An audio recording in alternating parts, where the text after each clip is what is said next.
Tribals, Dikus and the Vision of Golden Age is the fourth chapter of Class 8 NCERT History. Part 2 of this chapter will focus on Birsa Munda, the tribal warrior with a vision of a golden age. Birsa Munda was the great tribal freedom fighter from the Chota Nagpur region. He fought against the exploitation of the tribal people by the colonial British government, the landlords and the missionaries. He led the Ulgulan or the Great Rebellion to protect the tribal land and culture and is remembered in the history as the hero of tribal resistance. The topics that will be discussed in detail in this video are: number 1, Birsa Munda's early life; number 2, the influencing factors in Birsa's life; number 3, Birsa Munda's campaign to reform the tribal society; number 4, Birsa's vision of a golden age; number 5, his mission to claim the lost Satyug for the Mundas; number 6, Birsa Munda's fight for justice, a legacy of tribal empowerment; and number 7, some important questions for recap. Birsa Munda's early life. The son of a poor father, he grew up around the forest of Bohanda, grazing sheep and playing flute. Forced by poverty, his father had to move from place to place in search of work. As an adolescent, Birsa heard the tales of Munda uprisings in the past. He also heard the Munda Sardars urging the people to revolt to become free from the oppression of the Dikus and restore the ancestral rights of the Munda community. They talked of a golden age. They motivated the Munda community to fight for their land, Mulk ki Ladai, and win back their kingdom. The Mundas regarded themselves as the descendant of the original settlers of this region. Influencing factors in Birsa's life. Birsa was influenced by many ideas and people with whom he came in contact during his growing up years. He went to a local missionary school where the missionaries in their sermons said that it was possible for the Mundas to attain the kingdom of heaven and regain their lost rights if they became good Christians and gave up their bad practices. Thus Birsa got influenced by Christianity, but later he rejected it due to religious and cultural differences. Later influenced by Anand Pandre, a famous Vaishnava preacher, Birsa Munda spent some time in his company. As a young man, Birsa started valuing the importance of purity and piety. He thus launched a movement which aimed at reforming the Mundas. How Birsa motivated his people. He campaigned against alcoholism, belief in black magic, superstitions and forced labor. He encouraged clean living, hygiene and spiritual unity. He taught pride in tribal culture and community land ownership. He started looking at the missionaries and the landlords as outsiders who were responsible for ruining the Munda way of life. By 1895, Birsa started roaming the forests and villages of Chota Nagpur. He was looked upon as God, as people believed that he had miraculous powers of curing illness and multiplying grains.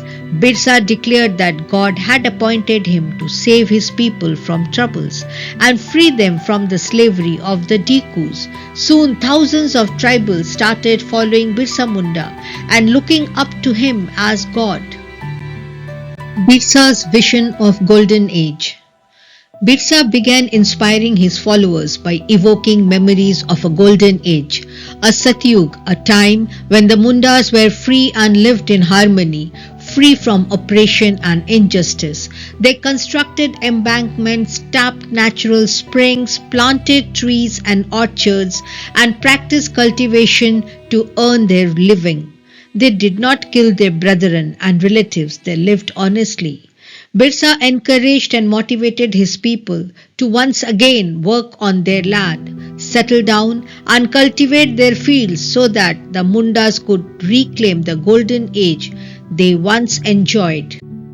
The British land policies disrupted the traditional tribal land system. giving an opportunity to the moneylenders and landlords to take control of the tribal land. Moreover, the missionaries were criticizing the tribal culture and were trying to convert the tribals into Christianity.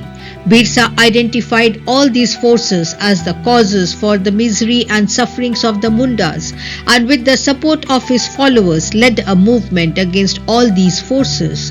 Birsa's movement aimed at freeing the tribal people from the British control over the forest and its resources. He also aimed at driving out the moneylenders, the landlords, and the missionaries.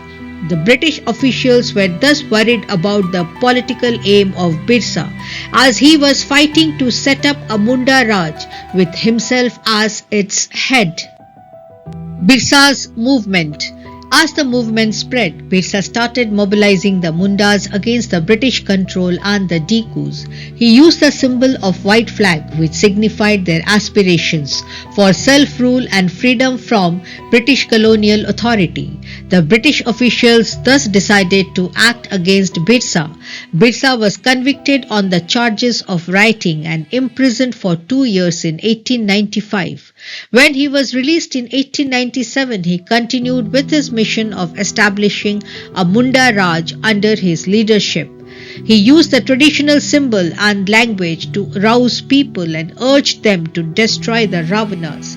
The Ravanas were the Dikus. Raising the white flag as a symbol of Birsa Raj's authority, he started targeting the Dikus.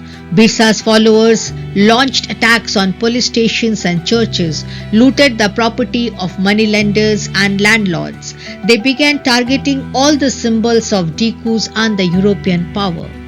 In 1900, Birsa Munda died due to cholera, and with his death, the Munda movement faded out. The movement led by Birsa Munda, however, had a profound impact on tribal society as well as the freedom struggle of India. Impact of Birsa Munda's rebellion. Number 1. It highlighted the injustice faced by the tribal communities, particularly in matters of land ownership, which led to legislative changes to protect tribal interest. The rebellion forced the British to enact the Chota Nagpur Tenancy Act 1908. This act restricted transfer of tribal land to non-tribals and recognized the collective ownership of land by tribal communities. It also addressed the issue of forced labor, the major source of exploitation of tribal people. Number 2. It played a crucial role in reviving tribal culture and identity. Number 3. It fostered a sense of self-reliance and resistance against external cultural influences. Number 4. Birsa Munda's movement served as an inspiration for subsequent tribal movements and struggles for social justice. Number 5. It demonstrated the capacity of tribal communities to organize and resist oppression. Till date, Birsa Munda remains the torchbearer of tribal rights and the symbol of their enduring struggle for social justice.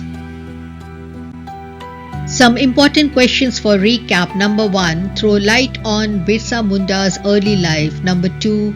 Highlight the factors that influenced young Birsa's thought process. Number 3. According to Birsa, who were the causes of misery for the Mundas? What did he do to free the Mundas from this misery? Number 4. What steps were taken by Birsa Munda for reforming the tribal communities? Number 5. Explain in detail Birsa's vision of Golden Age. Number 6. Birsa Munda's movement had a profound impact on the tribal society as well as the freedom struggle. Justify the statement. Thank you for watching my video. If you like my explanation, do like, share and subscribe my history channel.